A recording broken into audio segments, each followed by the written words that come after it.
ลูกแก้วศักยภาพสีรุ้งห้ามย่อยเด็ดขาดเพราะมันอาจเปลี่ยนเป็นกบ9 ดาวรูบี้หรือตั๋วกาชาได้ในกิจกรรมปีใหม่ 2026 ที่จะมาถึงเร็วๆนี้สวัสดีครับมาพบกับผมไมโครชาแนลอีกเช่นเคยครับผมในเกมไลน์เรนเจอร์นะครับเติมถูกเติมไวปลอดภัยแน่นอนไม่มีชิ่งจัดเลยที่เจ๊น้ำการค้าเพราะไม่ว่าแพ็คจะเล็กจะใหญ่หรือเกมไหนเจ๊น้ำรับเติมให้หมดพร้อมราคาโคตรถูกจ่ายสบายการันตีความน่าเชื่อถือด้วยบริการกว่า8 ปีจะรอช้าอยู่ใหญ่ที่จะเติมนึกถึงเจ๊น้ำการค้าเท่านั้นมาครับนับถอยหลัง 2-3 วันสุดท้ายก่อนเข้าสู่ช่วงเขาดาวส่งท้ายปีเก่า 2025 และเตรียมตัวต้อนรับเข้าสู่ปีใหม่ 2026 นี้และเกม Line Ranger นี้ก็มีความสำคัญไม่แพ้กันในช่วงของปีหน้าเพราะว่ามันครบรอบ 12 ปีครับครบ1ลูป 12 นักสัตว์ไปที่เรียบร้อยแล้วนั่นเองตั้งแต่เกมเปิดมานั่นเองนะครับผมซึ่งในช่วงครบรอบ 10 ปีนี้ก็เห็นได้แล้วนะครับว่าจัดอย่างยิ่งใหญ่ขนาดไหนอันนั้นเนี่ยเป็นครบรอบเลขกลมๆและในช่วงครบรอบ 12 ปีแบบนี้ก็น่าจะจัดอย่างยิ่งใหญ่ไม่แพ้ครบรอบ 10 ปีเชกเช่นเดียวกันนั่นเองเนาะรอลุ้นรอติดตามกันได้เลยครับเพราะว่าผมมีหลอกถาม GM อยู่ไปบ้างเขาก็มีหลุดพูดออกมาบ้างในช่วงปีที่ผ่านมานั่นเองนะว่าอยากได้ของดีๆรอปีหน้านั่นคือปีที่กำลังจะมาถึงนี้ครับเริ่มตั้งแต่ต้นปีวันแรกกันเลยดีกว่าปีใหม่นั่นเองนะครับผมโดยเรามาเริ่มต้นกันดีกว่าว่ากิจกรรมในช่วงปีใหม่เนี่ยมีอะไรกันบ้างเพื่อเตรียมพร้อมเข้าสู่โคราโบในเดือนกุมภาพันธ์และครบรอบ 12 ปีในเดือนมีนาคม 2026 นี้นั่นเองอันดับแรกก่อนเลยนะครับผมหลังจากที่ตัวเกมเนี่ยจากลาโคราโบสปายแฟมิลี่เป็นที่เรียบร้อยในวันที่ 26 ที่ผ่านมาตัวเกมก็ไม่รอช้าครับอัปเดตของใหม่เข้ามาใส่เลยแทนที่ไม่ต้องรอวันที่ 31 ธันวาคมอย่างทุกๆปีนั่นเองแต่ว่าเอามาแค่บางส่วนเท่านั้นโดยเฉพาะเรนเจอร์ตัวใหม่แล้วก็เกียร์ค่าใหม่สำหรับเซตเกียร์ปีใหม่อย่างม้าเซ็กเทานั่นเองนะเพราะว่าเป็นปีมัมเมียนั่นเองนะครับผมรวมทั้งถึงเรนเจอร์ตัวใหม่ด้วยนะครับเป็นตัวของโคนี่ม้ากันบินมืดนั่นเองนะครับสามารถเคาน์เตอร์บินดุทั้ง2ตัวไม่ว่าจะเก่าหรือใหม่ก็ได้เช็คเช่นเดียวกันนั่นเองเนาะและแค่นั้นยังไม่พอครับตัวเกมยังมีการเพิ่มโอกาสเรนเจอร์แสงมืดธาตุยอดนิยมของปีที่ผ่านมานี้มาขายอีก1 ครั้งนั่นเองเนาะผู้ได้รับเลือกก็เป็นตัวของบราวช้างหน้าตู้นี้แล้วก็ตัวของบราวโสมนั่นเองเนาะตามที่เราวิเคราะห์กันเอาไว้ถัดมาลำดับที่2ครับผมสำหรับตารางล็อกอินประจำเดือนนั่นเองเนาะโดยปกติทุกๆเดือนเนี่ยตัวเกมก็จะมีตารางล็อกอินหน้าตาแบบที่ผมโชว์อยู่นี้นั่นเองครับไม่ได้มีการเปลี่ยนแปลงของรางวัลอะไรเพิ่มเติมแต่อย่างใดเลยเป็นพิเศษเนาะ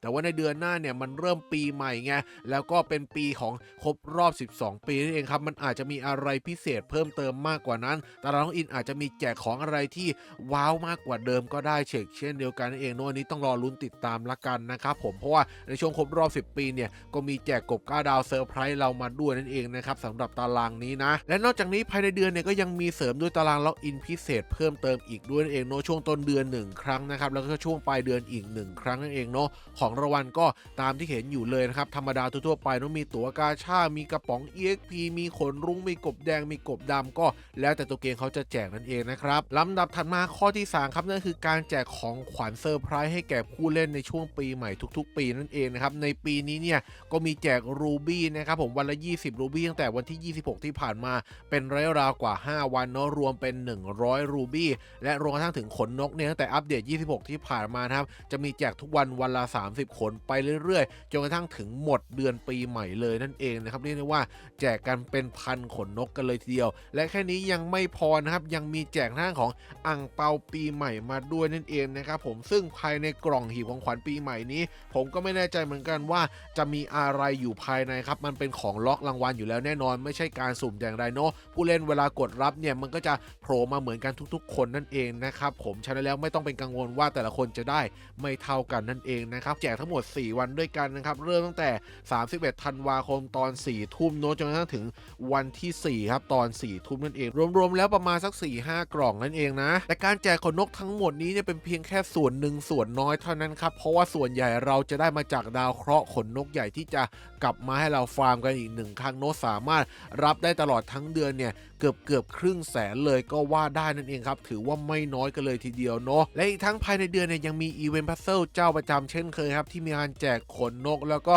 กบดำเพิ่มเติมอีกด้วยนั่นเองครับผมและแค่นั้นยังไม่พอครับเพราะว่าณตอนนี้ตั้งแต่ช่วงกลางเดือน Spy Family ที่ผ่านมาอีเวนต์บิงโกเข้ามาเรียบร้อยไปแล้วเนาะช่วงเวลานี้ก็สะสมตั๋วกันไปแล้วก็สุ่มบิงโกกันไปเพื่อรับของรางวัลกันไปเรื่อยๆเนาะจนกระทั่งหมดเวลาช่วงกลางเดือนปีใหม่ที่จะถึงนี้เองเนาะและต่อจากบิงโกจะเป็นอะไรล่ะตัวเกมได้ประกาศเอาไว้เรียบร้อยแล้วครับแต่ถ้าไม่ประกาศเราก็สามารถเดาได้ตั้งแต่เริ่มอยู่แล้วนั่นเองเนาะนั่นก็คืออีเวนต์กระดานหมุนอย่างที่ตัวเกมเขาเขียนเอาไว้ด้านล่างนี้นั่นเองนะครับผมของรางวัลก็อย่างที่แล้วมาครับกบแดงกบดำตั๋วกาชาเพชรม่วงศักยภาพอะไรต่างๆตามที่เห็นอยู่นี้เนาะโอ้และรอบนี้ครับมีตั๋วรีเซ็ตปลุกพลัง9ดาวด้วยนั่นเองครับผมถือว่าเป็นของดีจัดเลยนะลำดับต่อมาครับสิ่งที่หลายคนสงสัยกันมากที่สุดตั้งแต่อัปเดตมานั่นคือตัวของลูกแก้วศักยภาพสีรุ้งนี่เองเนาะมันมีมาร์กว่าปี 2026 เท่านั้นด้วยนะครับเพราะว่ามันไม่สามารถเก็บข้ามปีกันได้เนาะซึ่งหลายคนเนี่ยน่าจะสงสัยกันว่าเอาไปใช้ทำอะไรนะครับทำไมผมถึงบอกว่าห้ามย่อยอย่างเด็ดขาดในตอนต้นเนาะเพราะว่า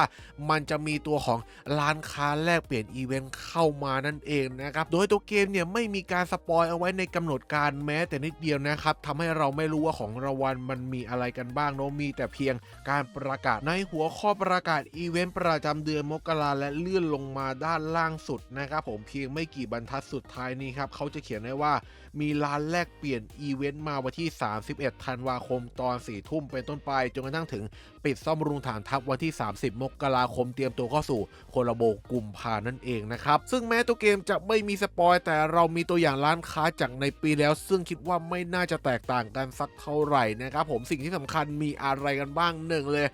รูบี้ครับผมนะมีหินปลุกพลังเนาะมีขนนกฟีนิกซ์มีกบ9ดาวสุดแสนจะเป็นไฮไลท์ของร้านค้านี้เลยก็ว่าได้ครับมีกบม่วงมีกบดำมีกบแดงเนาะมีตั๋วกาชาดนะครับแล้วก็มีทางด้านของขนรุ้งให้แลกนะมีเขี้ยวนะครับผมและอื่นๆอีกมากมายในร้านค้าตามที่เราเคยแลกในช่วงโคราโบสปายแฟมิลี่ที่ผ่านมานี้นั่นเองใช่แล้วทุกคนเก็บรักษาหินลุงที่เอาไว้ใช้แลกร้านค้ากันให้ดีอย่าเอาไปย่อยต่ออีกเด็ดขาดแม้ใครจะย่อยไปแล้วไม่ต้องกังวลครับมีแจกเยอะอย่างแน่นอนตลอดทั้งเดือนนั่นเองเนาะเพียงพอต่อการแลกของสำคัญอย่างแน่นอนครับผมส่วนใครอยากให้มันเป็นอีเวนต์ดาวตกเนี่ยเดี๋ยวรอเดือนหน้านะครับในช่วงโคราโบกุมภาพันธ์เนี่ยกลางเดือนเดี๋ยวมีอีเวนต์ดาวตกมาแน่นอนเนาะเพราะว่ามันจะอุ่นเครื่องเข้าสู่ครบรอบ12 ปีในเดือนมีนาคมนั่นเองลำดับถัดมาครับสำหรับแพ็กเกจในช่วงปีใหม่ที่กำลังจะอัปเดตเข้ามาในวันที่31ตอน4 ทุ่มนี้นั่นเองเนาะบางแพ็กเกจในช่วงคริสต์มาสก็จะหายไปแล้วนั่นเองนะครับเพราะว่าหมดเวลาเนาะใครซื้อไว้ก็ยังมีเวลาอีก30 วันในการรับแบบผมนั่นเองเนาะก็ดองกันเอาไว้ก่อนค่อยมารับภายหลังก็ได้จะได้ไม่ใช้ทรัพยากรจนหมดเนาะหลักๆเลยในช่วงปีใหม่ทั้งทีเข้าสู่2026ตัวเกมก็น่าจะออกแพ็กอีเวนต์ปีใหม่2026คล้ายๆกับแพ็กอีเวนต์คริสต์มาสหน้าตาแบบนี้เองแต่ของภายในอาจจะปรับเปลี่ยนกันเล็กน้อยนะครับอันนี้ต้องไปรอดูหน้างานทีว่าจะมีอะไรและราคาประมาณไหนนั่นเองส่วนแพ็กอื่นๆที่มาชัวร์ๆเนี่ยนั่นคือแพ็กสุ่มแสงมืดเนาะจะมีให้เลือก4ตัวจากในกล่องนั่นเองนะครับเป็นการสุ่มออกมาไม่รู้ว่าจะมีเรนเจอร์ตัวไหนเหมือนกันนี้ไม่สามารถคาดการล่วงหน้าได้เลยนั่นเองเนาะเพราะว่าพักหลังๆนี่มันตามอารมณ์ GM จริงๆนะว่าเขาจะเอาตัวอะไร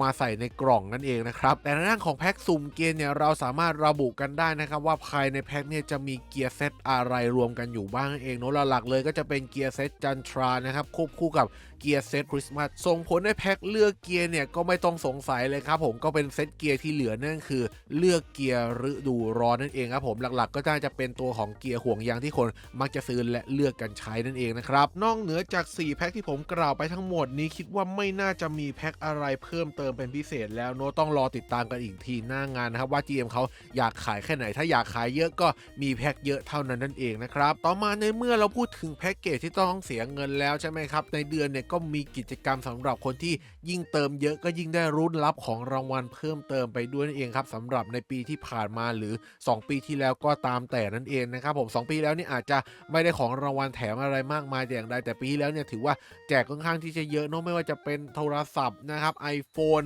หรือฝั่ง Android ก็มี Samsung เหมือนกันเนาะหรือจะเป็นทางด้านของพวกตุ๊กตาอะไรก็ว่ากันไปตามที่เห็นอยู่ใน รูปนั่นเองนะครับเมื่อเติมเงินครบจำนวนที่ตัวเกมเขากำหนดเอาไว้ก็มีสิทธิ์ลุ้นรับเพิ่มเติมเองเนาะเป็นการสุ่มผู้โชคดีแล้วก็มอบของรางวัลกันไปตามปกตินะแต่ในปีนี้เนี่ย2026ผมไม่คอนเฟิร์มนะครับว่าจะมีอีเวนต์แบบนี้หรือเปล่าเพราะว่าตัวเกมเนี่ยเขาเอาสปอนเซอร์เหล่านี้ไปแจกเป็นของรางวัลสำหรับ PVP ทัวร์นาเมนต์ที่กำลังจะเกิดขึ้นครั้งแรกภายในเกม Line Ranger สำหรับผู้ที่เข้าร่วมทั้งหมด32คนนั่นเองนะครับผมและผมก็เป็นหนึ่งในผู้ที่ได้รับเลือกเข้าร่วมถือว่าค่อนข้างดวงดีเลยตอนนี้อยู่ทีมเดียวกับลุงยุทธนั่นเองนะซึ่งการแข่งขันเนี่ยจะเริ่มขึ้นวันที่6 7 8 และ 9 นั่นเองนะครับสามารถไปติดตามกันได้เนาะหรือใครอยากรู้รายละเอียดเพิ่มเติมเกี่ยวกับกติกาการแข่งขันอะไรอย่างนี้เนี่ยสามารถไปรับฟังที่ผมสรุปไว้แล้วในคลิปสปอยช่วงคริสต์มาสกันได้นั่นเองนะและปิดท้ายด้วยอีเวนต์ประจำช่วงปีใหม่ของทุกๆปีเนาะในปี 2026 นี้ก็มีเช่นเดียวกันนั่นเองเนาะนอกเหนือจากการที่เรามีโอกาสลุ้นกบ9 ดาวจากร้านค้าแลกเปลี่ยนหรือว่าตารางน้องอินประจำเดือนก็ตามแต่เนี่ยยังมีทางด้านของตู้กาชาแสงมืดกลับมาขายกันด้วยเองครับเป็นเวอร์ชั่นที่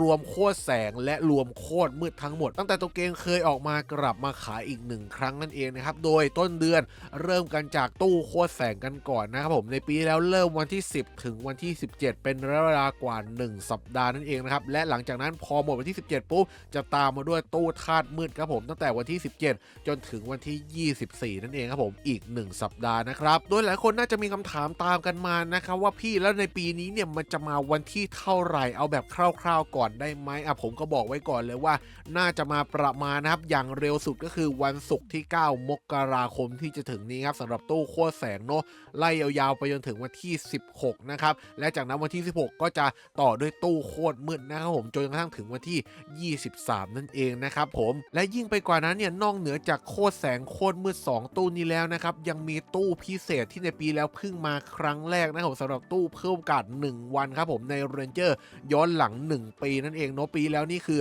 รวมตัวเรนเจอร์ตลอดทั้งปี2024มารวมในตู้ต้นปีเลยนั่นเองครับอย่างที่โชว์อยู่นี้นะส่วนในปีนี้เนี่ยก็เช็คเช่นเดียวกันกับปีที่แล้วครับผมมันก็จะรวมพวกเจมแสงนะครับมีบราวช้างโนมีอะไรอีกโคนี่เมจใช่ไหมมีรอนแสงยกลอยมีโสพันปีนะครับแล้วก็มีตัวปิดท้ายอย่างมูนกับปะนั่นเองที่เป็นตู้เพิ่มโอกาสไม่เหมือนกับตู้รวมที่เลทอาจจะไม่ได้ดูดีสักเท่าไหร่นั่นเองนะครับแต่ตู้กาชาพิเศษนี้มันก็จะมาเพียงแค่1 วันเต็มๆเท่านั้นเนาะมาในช่วงที่โคนมืดยังคงอยู่ครับเป็นช่วงท้ายแล้วนั่นเองนะครับผมก่อนที่มันจะหายไปทั้งหมดพร้อมกันนั่นเองนะครับผมเมื่อเปรียบเทียบกันในปีที่แล้วเนี่ยปีนี้น่าจะมาตรงกับวันที่22นะครับวันพฤหัสเนาะแล้วก็จบลงวันที่30,000กับตู้โคตรมืดนั่นเองนะครับผมและหลังจากนั้นเนี่ยก็จะเว้นว่างยาวตลอด1 สัปดาห์เนาะอาจจะเป็นรอสปอยทางการเกี่ยวกับโคราโบในเดือนกุมภาหรือว่าเป็นภาพสปอยหรืออะไรต่างๆก็รอติดตามละกันนั่นเองนะครับและทั้งหมดนี้เองก็น่าจะเป็นข้อมูลรวบรวมเกี่ยวกับกิจกรรมในช่วงตลอดปีใหม่